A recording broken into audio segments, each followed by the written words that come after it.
When you see the name Trinidad, what do you think of? 3 hilltops, the Trinity, Columbus's vow 1498, or today's annual carnival celebrations, of course, renowned and phenomenal.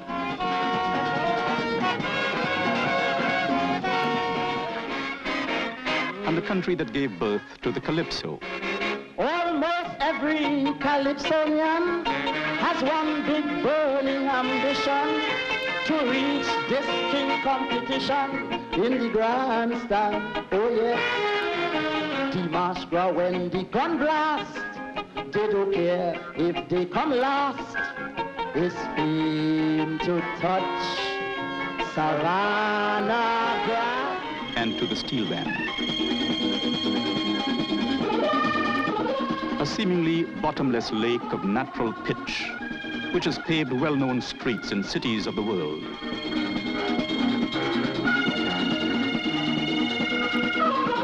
Sugar, grown and refined.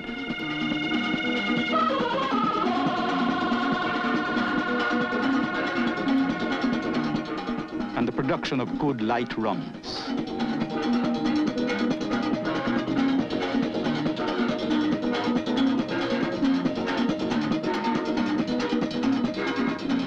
A unique product, Angostura bitters.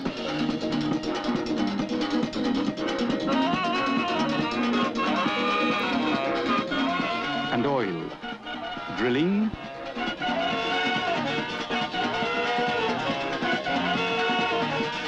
and refining. And some of the best looking women in the world.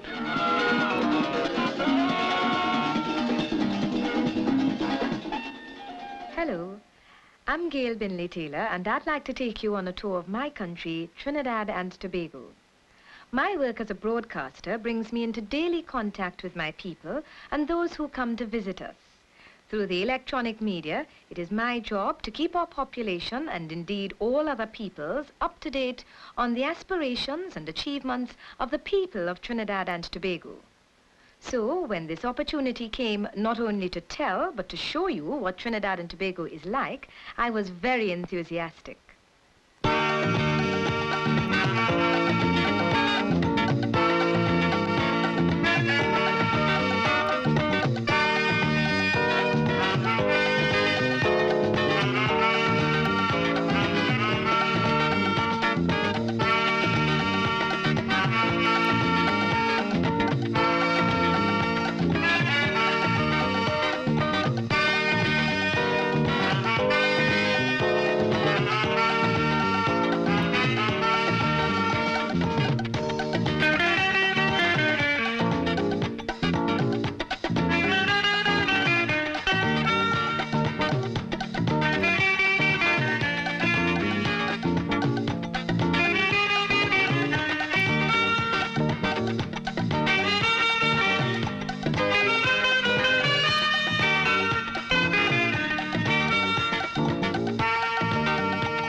capital city of Port of Spain suffers like most bigger cities from congestion. But there are many beautiful, unspoilt areas, especially in Tobago, which still claims to be the tranquil Robinson Crusoe island paradise. Both islands are endowed with lush tropical vegetation, there being only two seasons, a wet and a dry. Located south of the hurricane belt, the islands, with an average daily temperature of 29 degrees Celsius, are cooled by northeast trade winds.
A most momentous event, the sudden death on March 29, 1981, of Prime Minister Eric Williams, who had steered the country since the beginning of party government 25 years ago.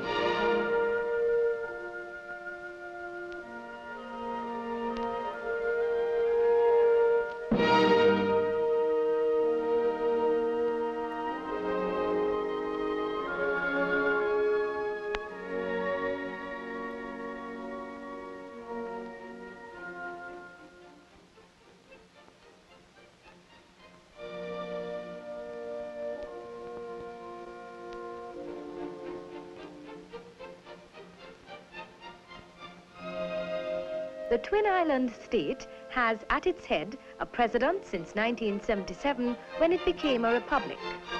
The new Prime Minister, George Chambers, arrives at Whitehall to cabinet meeting with his ministers.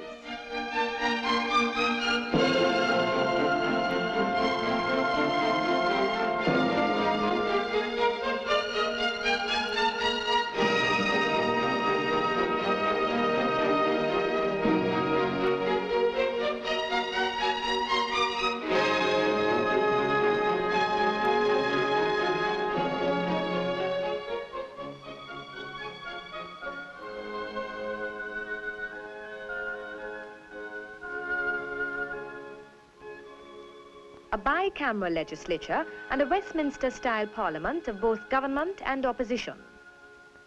The late Prime Minister had presented a $5 billion budget for the fiscal year 1981. And yet guarantee a stable economy for the future generation. There are other things that have to be done. First, the government must accelerate its own program in the development of its hydrocarbon resources. More oil and more gas will mean a healthier economy and a stronger foundation for the future. I leave that for my colleagues to develop in the course of the budget debate.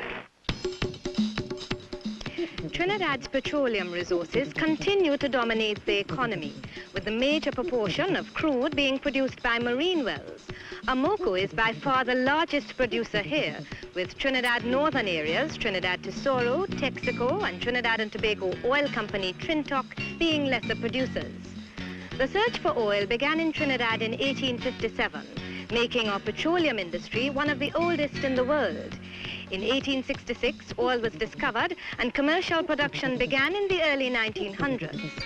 Today, though a relatively small producer, Trinidad and Tobago exports as crude oil or refined products roughly 95% of local production.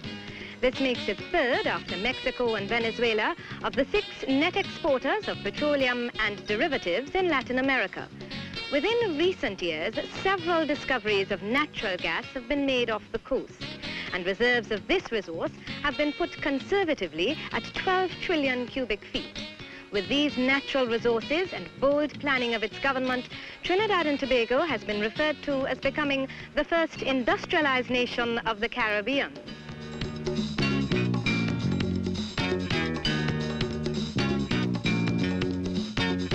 ISCOT, the country's iron and steel company, is the major thrust of the gas-using industries centralized at Point Lisas.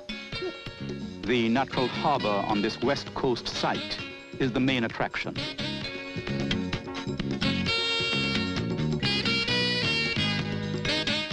ISCOT is wholly owned by government, and the entire plant is now fully operational. Nationals are largely employed.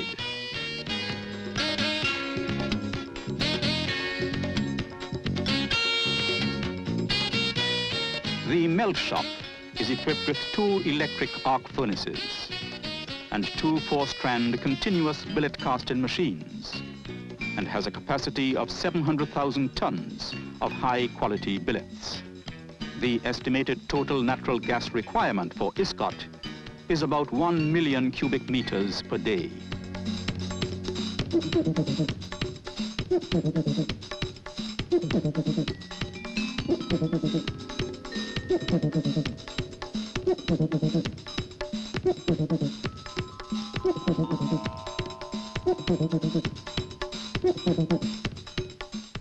The rolling mill is a 2-strand rod mill, capable of producing annually over 550,000 tons of wire rods.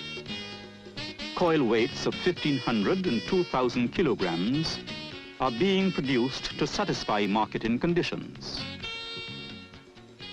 The Point Lisas Industrial Port Development Company, PLIPDECO, provides the infrastructure and facilities necessary for the establishment of large process industries using high volumes of gas and electricity.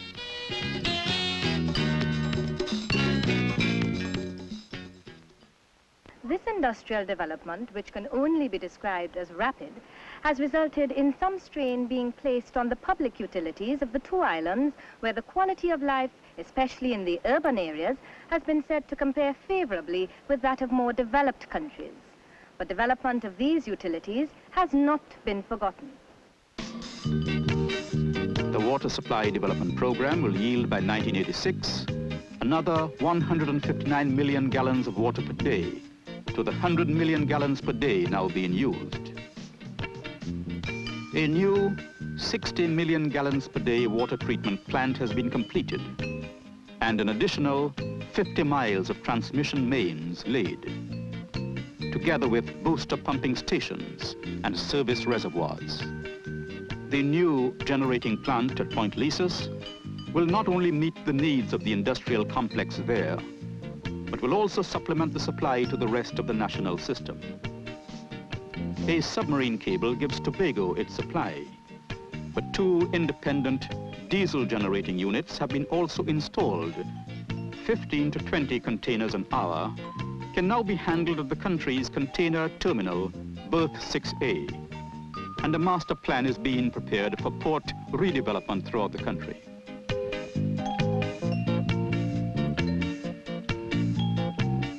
Our national airline flies to major cities, and our Earth satellite station connects us with the world. Trinidad and Tobago is served by 2 radio stations with both AM and FM channels, a commercial television station, and 2 daily newspapers. Roads and highways transform the landscape.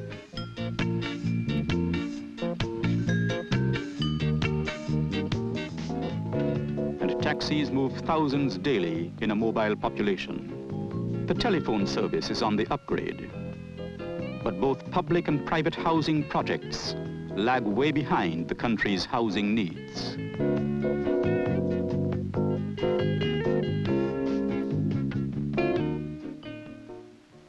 Our manufacturing sector, which has developed considerably over the last 20 years, deliberately promoted by government through the Industrial Development Corporation and other such organizations, will grow and diversify even further as it responds to the needs of the new energy-based projects. In recent years, special consideration has been given to the small businessman.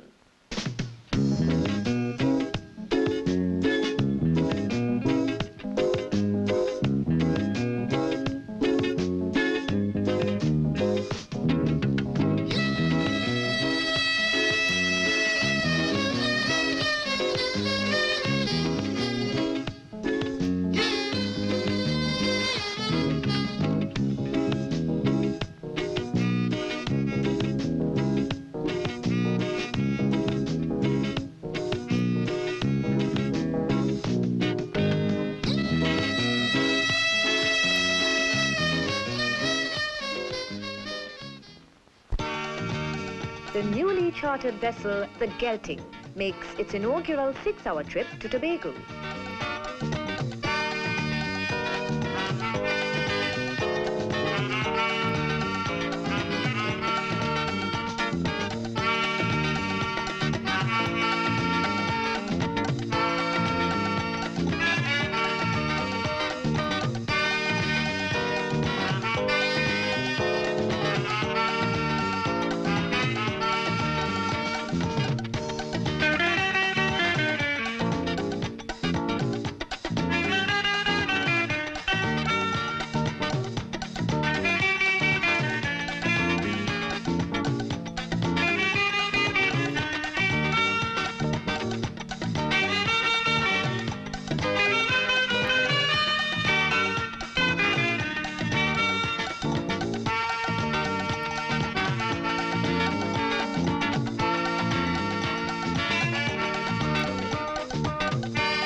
Fred Carrington, Director of Educational Planning.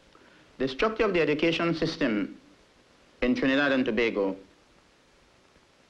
was aimed at providing for every citizen free secondary education, in particular, up to the age 14 plus, and for freeing the primary schools of the problems associated with the common entrance examination. The plan for educational development that was published in 1968 was adjusted and revised to include the provision for all citizens of 5 years of secondary education. One might say that between 1968 and 1975, there were some 18 new secondary schools constructed, providing accommodation for some 27,000 children.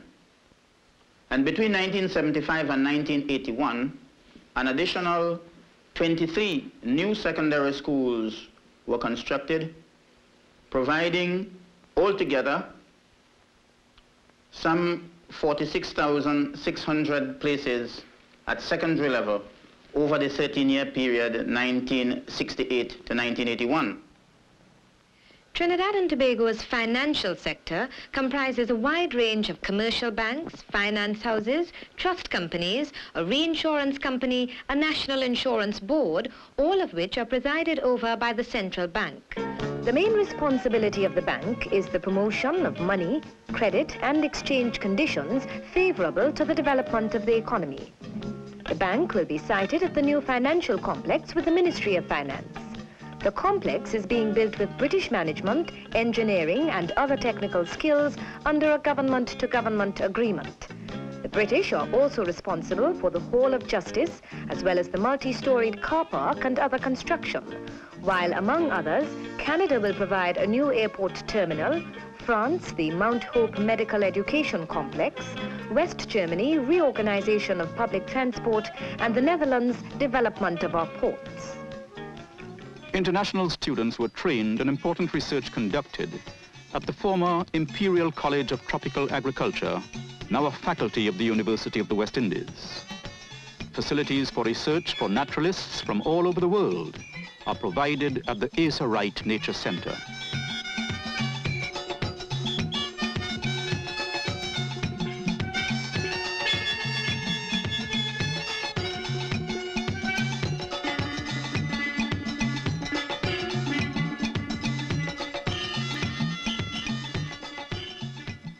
Nearer home, Trinidad and Tobago has actively pursued the goal of an integrated Caribbean community. A Ministry of Caribbean Community Affairs has been opened and agreements have been signed with St. Vincent, Antigua and Barbados. Last year, a plan was unveiled to further assist its Caribbean neighbors. Uric Bob, Deputy Governor, Central Bank. Well, the second oil shock, as it is called, when oil prices started rising again in 1979, created a situation where many of the countries in the region would have difficulty covering their balance of payments requirements. The Trinidad and Tobago Oil Facility is a mechanism whereby we reimburse the countries which buy oil from us for what they have paid us. The facility started with effect from January 1, 1980, but with the base of prices of January 1, 1979, just before the price increase started, so that all purchases of oil and related products from Trinidad and Tobago by the eligible countries during 1980, they would have been reimbursed for the incremental cost of that oil purchase from us.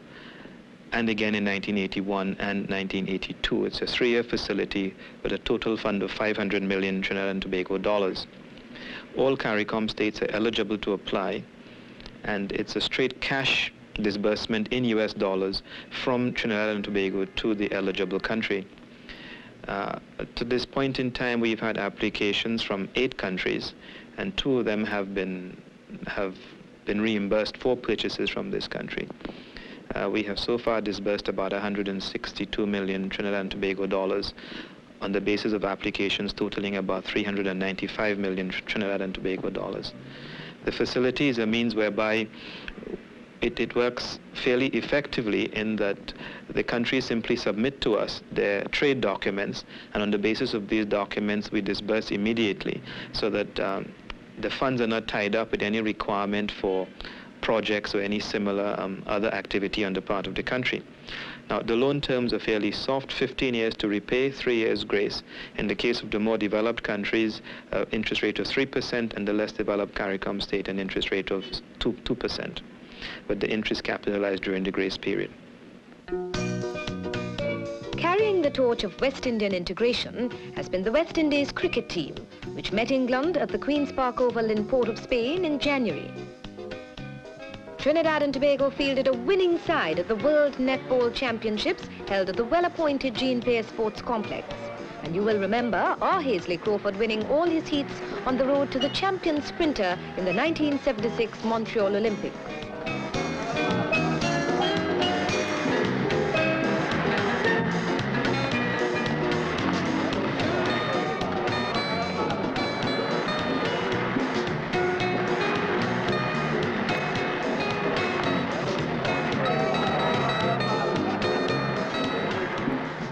At the village level, a renewed interest in the folk and the dance, actively promoted by the annual Prime Minister's competition and an attempt at serious and sustained production of local theatre.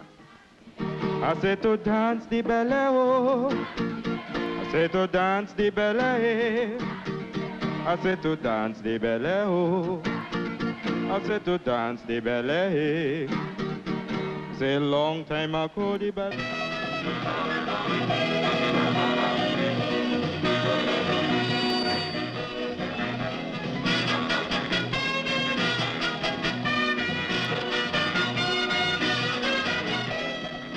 A distinguished novelist of East Indian extraction, a group in Trinidad constituting the largest unit of that racial element in the Western Hemisphere. The continuing creativity of a people.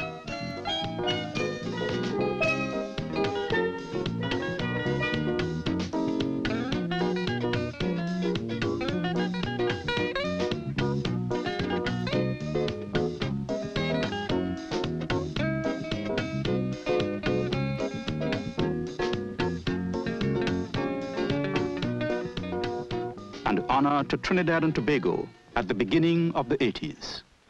On your behalf, the government, the people of Trinidad and Tobago, we salute tonight a distinguished son, Mr. Claude Noel. We are all proud of his achievement, and I hope that he feels, as I do, that his achievement is an achievement of the people of Trinidad and Tobago. Before making the presentation to Mr. Noel, let me make one announcement, that the government of Trinidad and Tobago today decided that without prejudice to any other act of the government which may commemorate this great achievement, the government today decided that the Scarborough Parkway in Tobago will hereafter be called the Claude Noel Highway.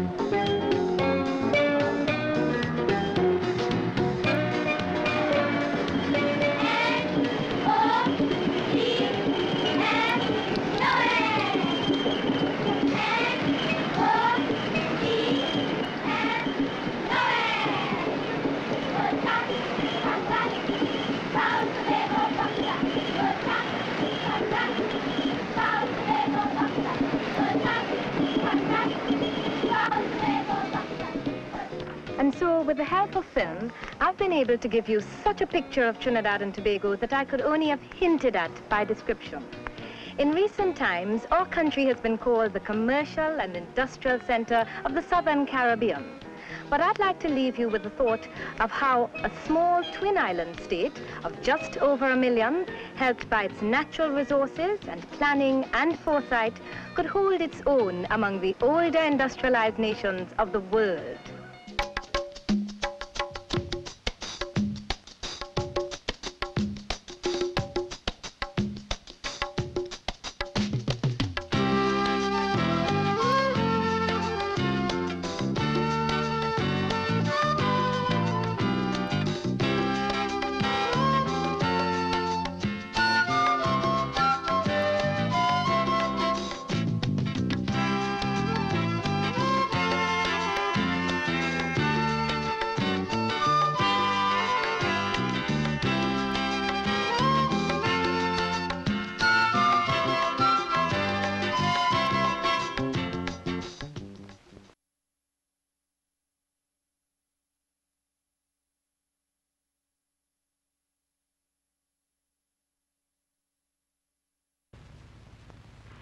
Today is June 19th, a day proclaimed as a new Labor Day in Trinidad and Tobago.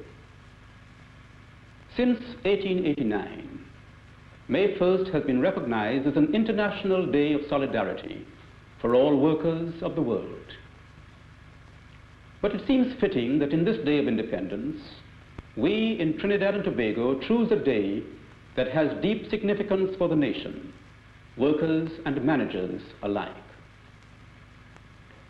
The government of Trinidad and Tobago has therefore proclaimed today, June 19th, as Labor Day, on the recommendation of the Public Holidays Committee, and in accordance with the resolution of the Trinidad and Tobago Labour Congress at its second biennial conference in July 1970, that May Day, May 1, should be replaced by Labor Day, June 19th.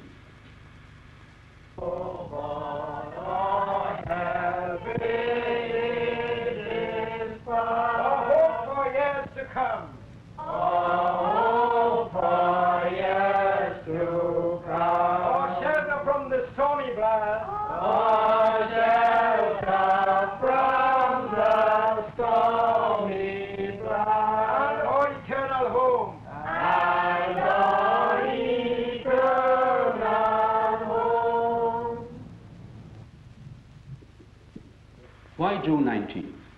Here's W. Richard Jacobs to provide some answers. The answers lie in the momentous events that took place on that date in 1937, 35 years ago today. These riotous events rocked the roots of the colonial society of Trinidad and Tobago. They precipitated West Indian-wide riots that moved to Barbados, St. Kitts, and Jamaica. And together with similar riots throughout what was then the British Empire, they served as the basis for the reorientation of British colonial policy. The riots were local in focus, but international in scope. They were the subject of two major reports. The 1937 Foster Report looked specifically into the causes of the riots in Trinidad in that year. And the 1938 West Indies Royal Commission, more commonly known as the Moyne Commission, looked into the general state of affairs in the West Indies.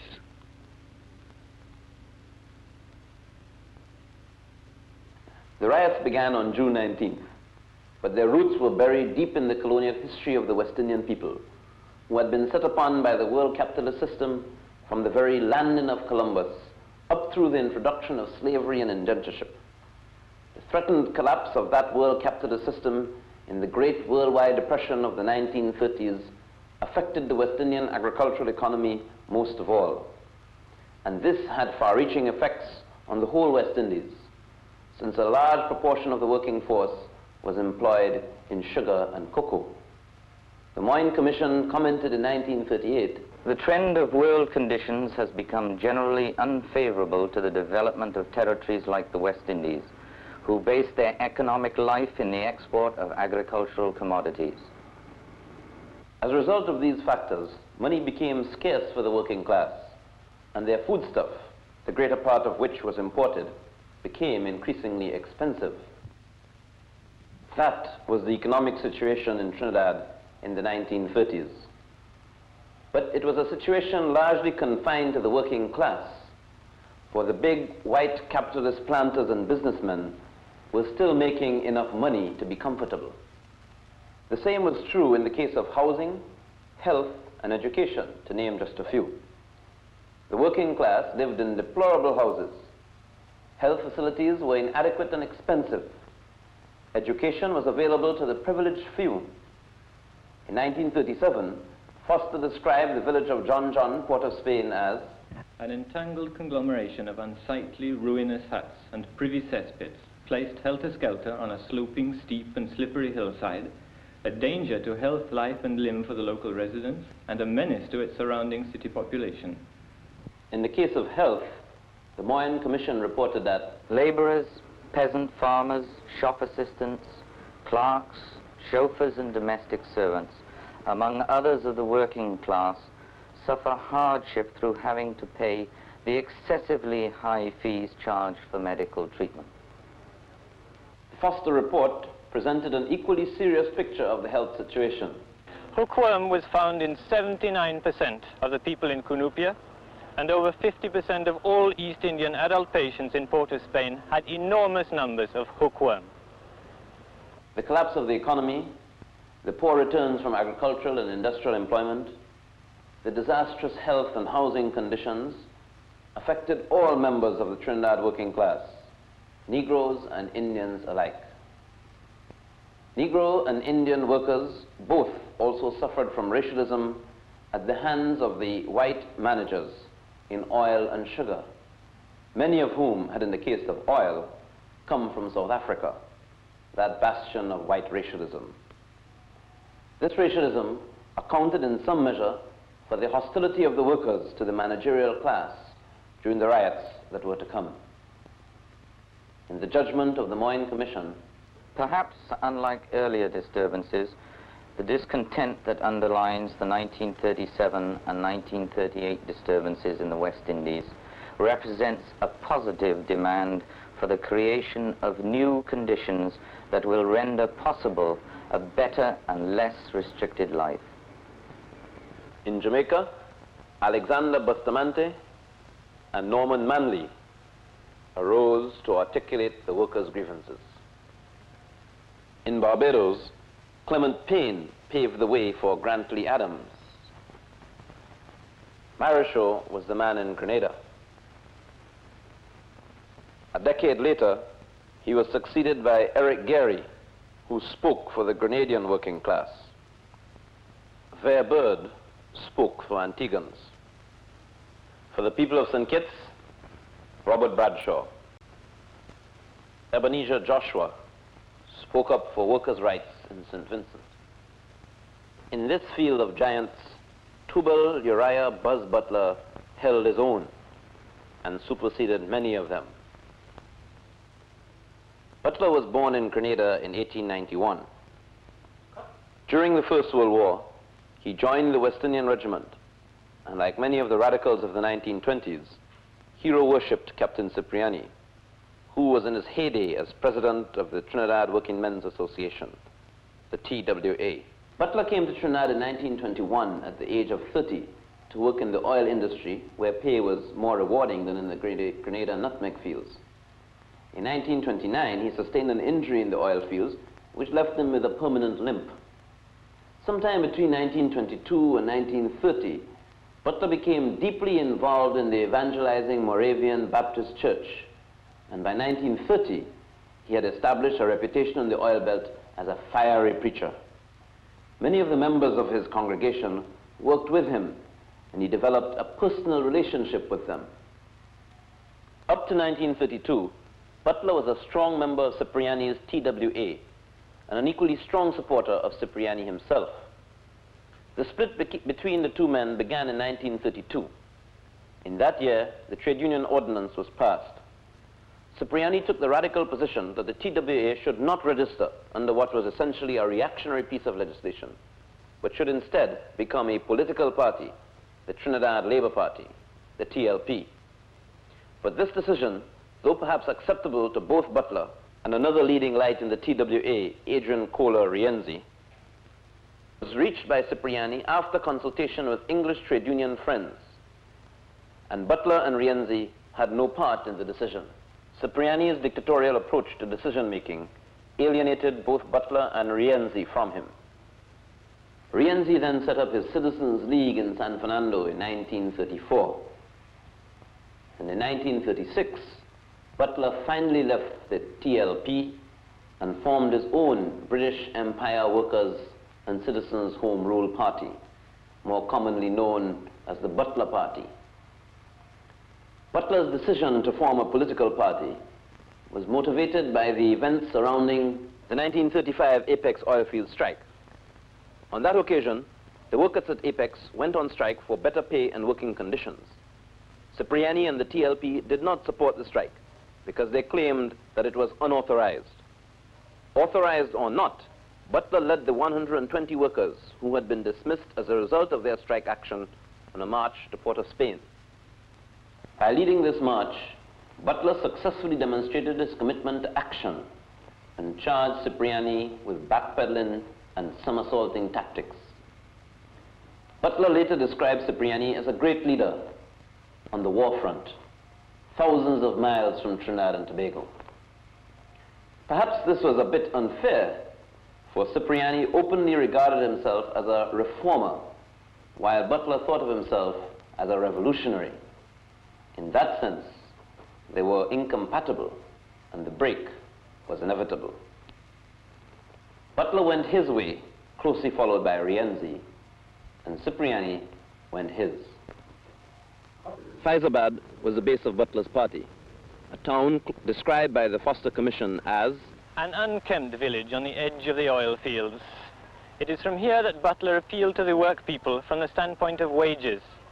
His speeches and literature, issued by his party, became conspicuous for their violent character, and his following included, as subsequent events confirmed, many who were prepared to adopt violent methods.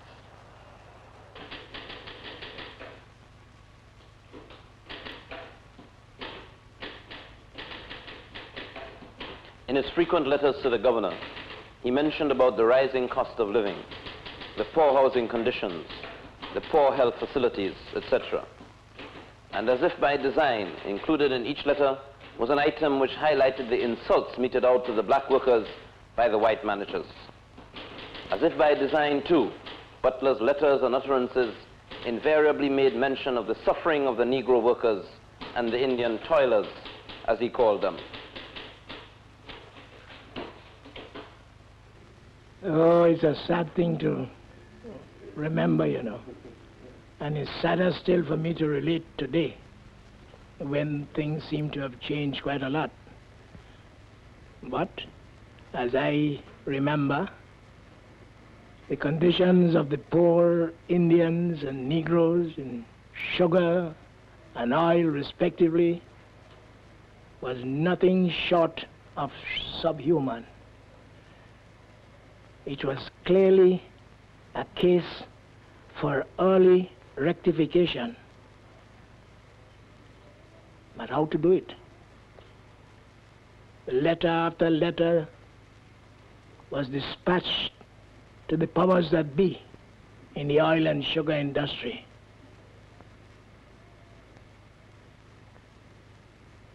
No replies. We turned our attention to the government of the day. Every letter was attended to, acknowledged.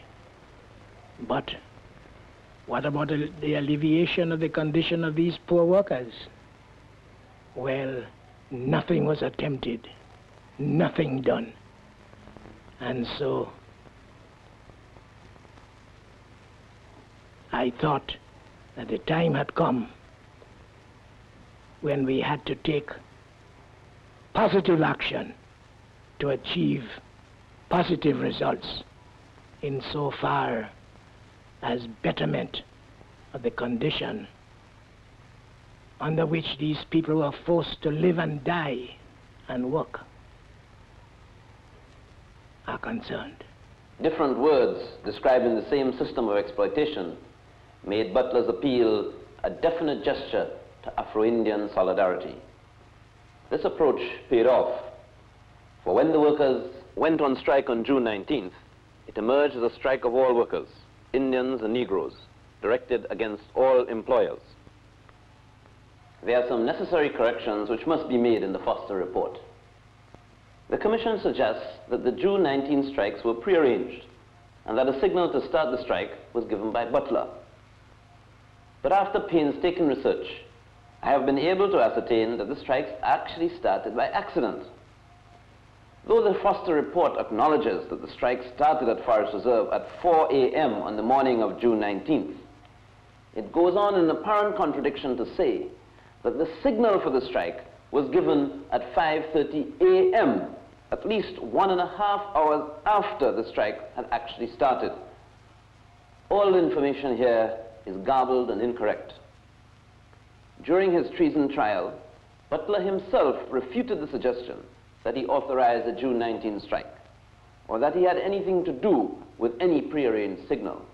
For some time prior to June 19th, Butler had been addressing the workers in the South, telling them to be on the alert because he would call a sit-down strike at any time. At about 2 a.m. in the morning of June 19th, 1937, an electrical failure at one of the oil wells close to the road of the Forest Reserve oil field forced the workers at that disabled well to sit down in the vicinity of the well. But the workers who passed on their way to the early morning shift, aware of Butler's impending strike, assumed that the workers at the disabled well had gone on strike. They circulated this rumor, and as a result, most of the workers at Forest Reserve proceeded to participate in a sit-down strike themselves. Apex workers took similar action soon after, and at 5:30 a.m., when the estate police proceeded to remove these strikers from the premises, the retreating Apex workers burnt 2 oil wells. There was nothing prearranged in this. By 7 a.m. on the 19th, most of the workers at the adjacent oil fields had gone on strike on the assumption that Butler had ordered the strike. In fact, Butler was in La Brea and knew nothing about the strike until about 10 a.m. on the 19th, when a delegation of workers arrived at La Brea and informed him that the strike was spreading. Though he was at first apprehensive about sanctioning the strike, when Butler arrived in Faizabad at approximately 2 p.m. on the 19th of June, he was enthusiastically greeted by a large crowd and apparently decided at that time to support the strike.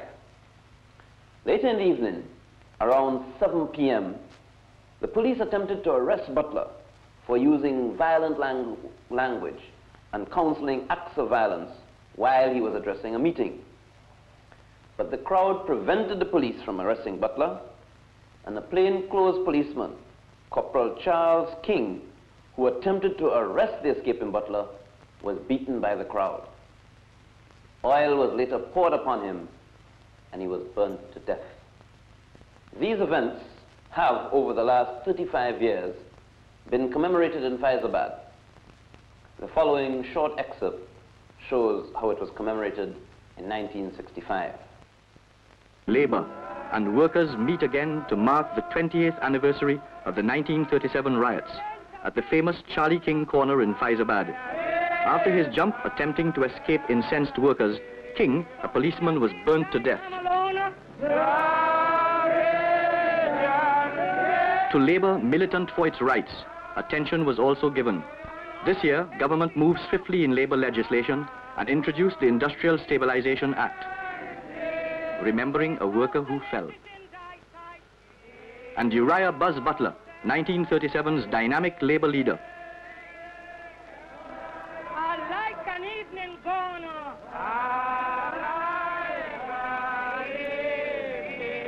Short as they watch the dance the night. These were the workers who marched 50 miles into Port of Spain in 1937 to improve the lot of labor. Before the rising sun.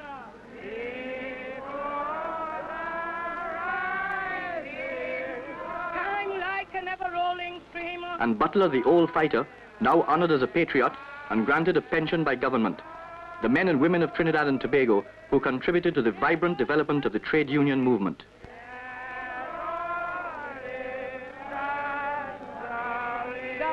Forgotten as a dreamer.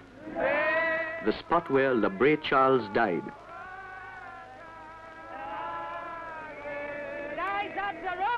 With the labor sector active and alert, the Industrial Stabilization Act, with an industrial court, provides the guidance and framework for the development of trade unionism.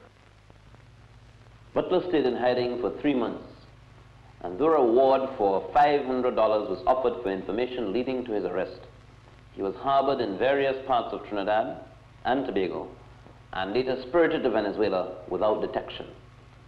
As Eric Williams has written, it speaks volumes for the unity of the people of Trinidad and Tobago and the loyalty to Butler that no one volunteered to claim the reward. It was a united front of all the workers in the colony, irrespective of occupation and irrespective of race.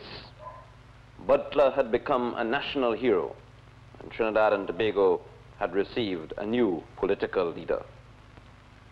The workers reacted positively and rapidly to the initial strike that had been sanctioned by Butler. While Butler was in hiding, the strike spread rapidly throughout Trinidad. On June 20th, Faizabad flared up again. On the 21st, a crowd of several hundred stoned the police at Point Fortin. On the following day, the workers set up a roadblock to ensure that no vehicles were operative within the strike-bound area. When the workers attempted to enter the refinery with a view to preventing hostile forces from regaining control, 3 of them were killed by police gunshots and 4 others wounded. The police were exonerated by the Foster report on the grounds that the only steps which could have been taken in the circumstances to save the paramilitary police and the refinery. On the morning of 21st June, the working class took over San Fernando, where they roamed the business quarter of the town, closing down shops, threatening individuals, and holding up traffic. Later on, they closed down the electricity station in San Fernando. But when the workers attempted to take over the telephone exchange, 2 more of their number were killed and 8 more wounded. Around 12 noon on the 21st, the sugarcane workers at Houston St. Madeleine joined the domestic servants in taking over the factory, the trains, and the staff-occupied bungalows to which they had previously been denied access except as servants. Here they confiscated furniture and household goods. They closed down the electricity and water supply, assaulted and insulted the white company officials who had earlier maltreated them, and left only with the vow to return in the night. In Pinal to the south, 5 more workers were wounded by police gunfire. Only 1 policeman was wounded by a stone. On the 22nd of June, the workers at Waterloo and YB Sugar Estates went out on strike. At Woodford Lodge, another worker was killed and 2 more wounded. On the 22nd of June, at the instigation of Timothy Rudall, the strike spread to Port of Spain, where, like San Fernando of the previous day, work at all the industrial establishments had ceased. 1 Port of Spain worker was wounded. Rio Claro on the same day, in an effort to prevent the workers from taking over the oil field at Guayari, 5 workers were killed and 20 wounded by police gunfire. 2 policemen were wounded, 1 by police gunfire, the other by a stone. Commenting on these killings, the Foster Commission said, We are satisfied that in opening fire initially, the police were justified, for not only were they in imminent danger of being overpowered and disarmed, but they were themselves actually being fired upon. We agree, however, that the continued firing by the police was not justified. But even so, no police were brought to trial. In Dinsley village, 2 more workers were injured. Indians and Negroes, sugar and oil had united in blood, as well as in effort. In all, 14 workers and 2 policemen were killed. 59 workers and 9 policemen were injured.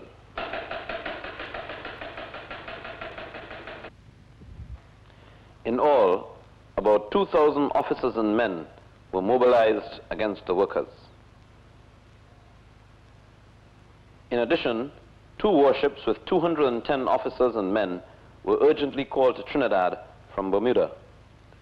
Together, they brought the disturbances to a halt, but the strike continued, and Butler remained in hiding, protected by the protesting workers.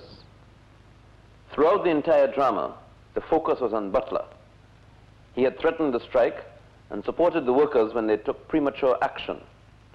Rienzi was on the sidelines supporting Butler.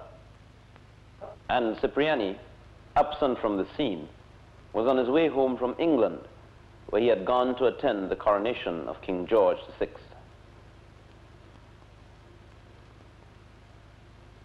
The only one of these 3 who had the workers' confidence was Butler.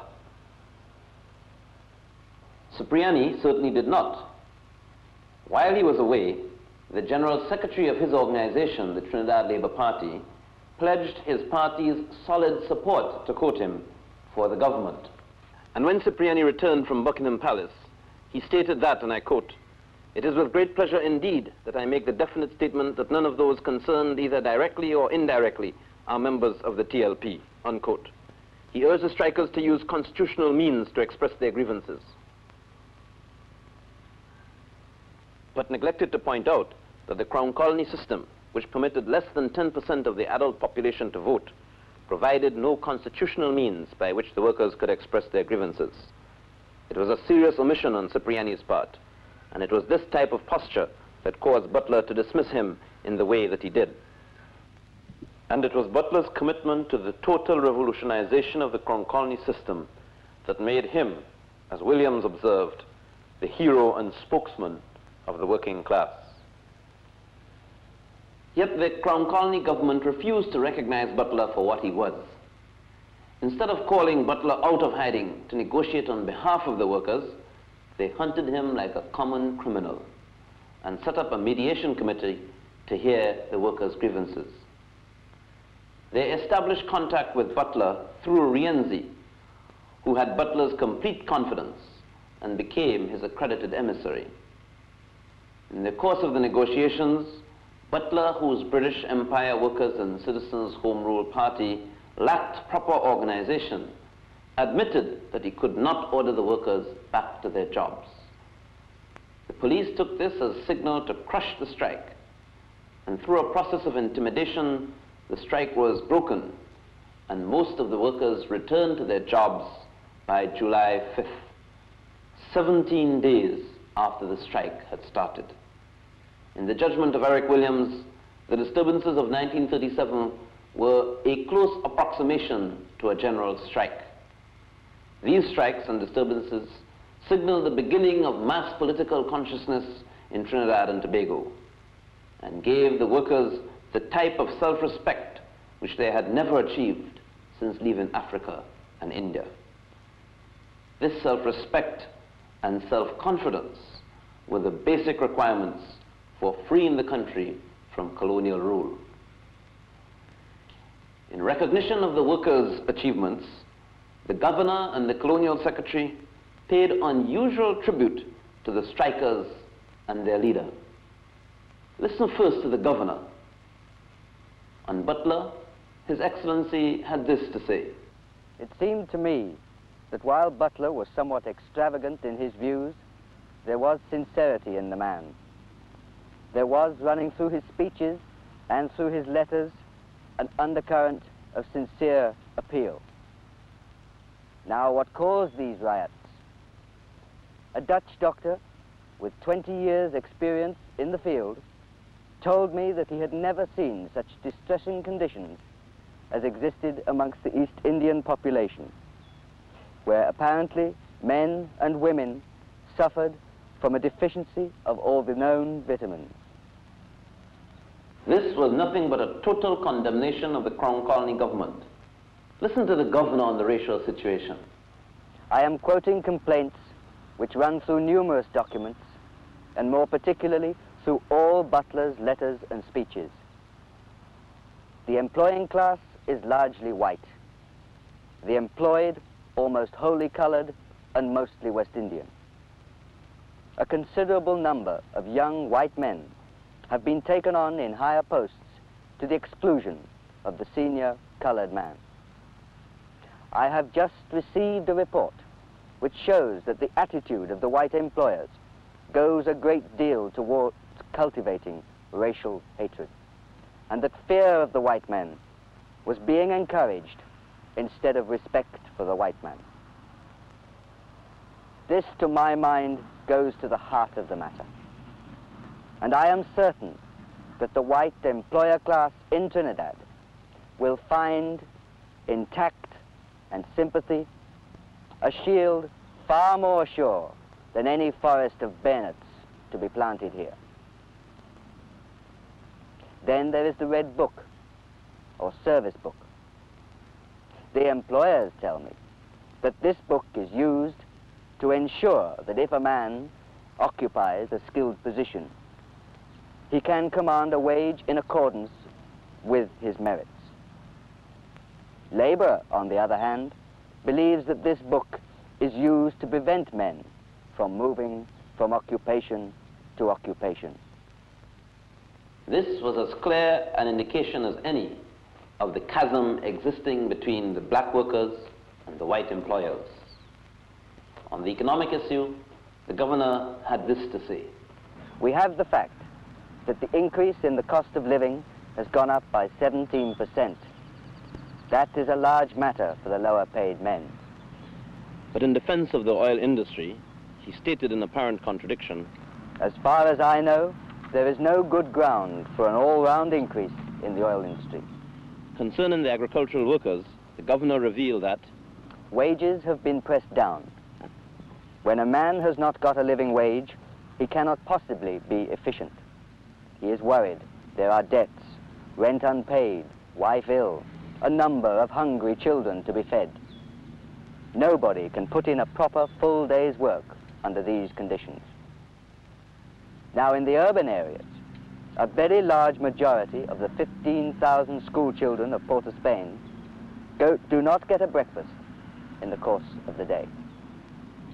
With a refreshing frankness, the governor stated that as far as he was concerned, the Crown Colony government was just as much to blame as anyone else. In a thinly veiled tribute to Butler, His Excellency concluded, I think that the colony has had a salutary purge as a result of these riots, which, given goodwill on both sides, should render the colony more prosperous and more happy. The riots have been a warning to the employers that they should be more generous, sympathetic, and patient. The Colonial Secretary, M.H. Nankyville, agreed when he said that the strikes now permitted Trinidad to enter a new era. Another tribute by the Colonial Secretary to Butler, the 14 martyrs and the working class. In the past, we've had to salve our consciences with humbug, and we have had to satisfy labor with platitudes. These days have gone by. There can be no question today of government, the oil industry, and the sugar industry not being able to pay a fair wage. Only the circumstances of the riots could have permitted the Colonial Secretary to warn the sugar industry. Must we keep the workers employed, but we must keep them employed in decent conditions and not in conditions of economic slavery. Though the Colonial Secretary and the Governor might very well have been right, Butler was really seeking the overthrow of the Crown Colony system and the substitution of a truly Trinidadian personality, a Trinidadian political culture. But Butler's party was inadequate to the task of achieving these goals. It lacked both proper organization and a functional ideology. To say this, and to recognize that both Butler and the 1937 riots fell far short of their goal, is not in any way to devalue Butler's tremendous contribution to the awakening of mass political consciousness in Trinidad and Tobago. After the riots, Butler was brought before the court, but Butler did not accept the court's jurisdiction over him. He challenged the legitimacy of the government and questioned the right of the court to try him. In doing so, he proclaimed in typical Butler style The Butler point of view is that this government, a crown colony form of government, is not constitutional. And furthermore, Butler is absolutely and completely opposed to crown colony government in this day and age.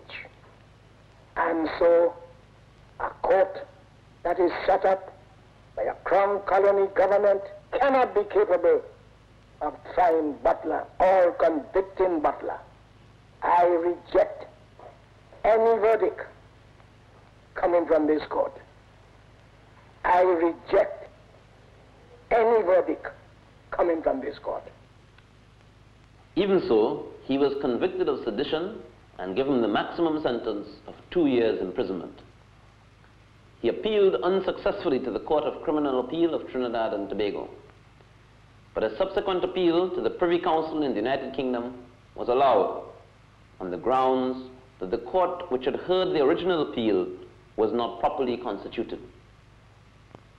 Butler had been discharged shortly before the Privy Council gave judgment. He had served his 2 years for no crime. Shortly after, he was rearrested and put in detention because it was feared that he might be a threat to the British World War II effort. He was finally released in 1945. While Butler was in jail, Cipriani was promoted to the Executive Council as a representative of a labor movement that had long rejected him. Rienzi, with authority of Butler behind him, proceeded in 1937 to form and become President General of the Oilfield Workers Trade Union and the All Trinidad Sugar Estate and Factory Workers Trade Union. In 1943, Rienzi, like Cipriani before him, was promoted to the Executive Council. Less than 9 months later, Rienzi accepted the civil service post of Second Crown Counsel and resigned from the trade union movement. The Colonial Secretary, M.H. Nankivell, was sent to another colonial assignment and was replaced by George Linden, another Englishman who became industrial advisor to the government of Trinidad and Tobago. The governor, Murchison Fletcher, whose unexpected speech about the workers' grievances, though factual, was described by the Foster Commission as unfortunate and untimely, was persuaded by the Colonial Office to tender his resignation from the Colonial Service on the grounds of mental ill health. All these events and circumstances merge into one and contribute to the significance that is June 19th, Labor Day. Today, as we celebrate what I am always pleased to refer to as the Butlerites' Thanksgiving Day, I call upon one and all of my warriors to lift their hearts to Almighty God in joyful praise and thanksgiving for the victories, the working class victories, the immortal victories, the epic victories of labor under Gordon Uriah Butler in the history-making days of June 1937. Glory to God in the highest. Long live labor. Long live the servants of labor in Trinidad and Tobago. Tubal Uriah Buzz Butler, the chief servant, was elected to the Legislative Council in 1950. He lost his seat in 1961. As a recognition for his service to the country, he received his country's highest award, the Trinity Cross, in 1970. Oh,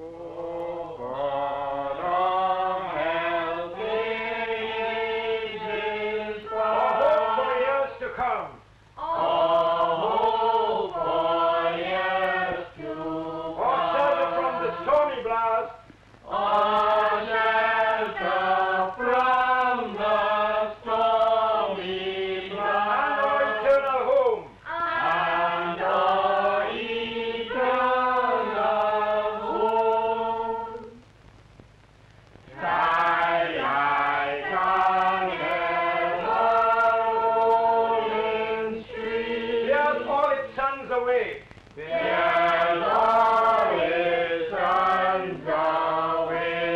They're quite forgotten as a dream. They've died forgotten as a dream. Died at the opening day. Died, died.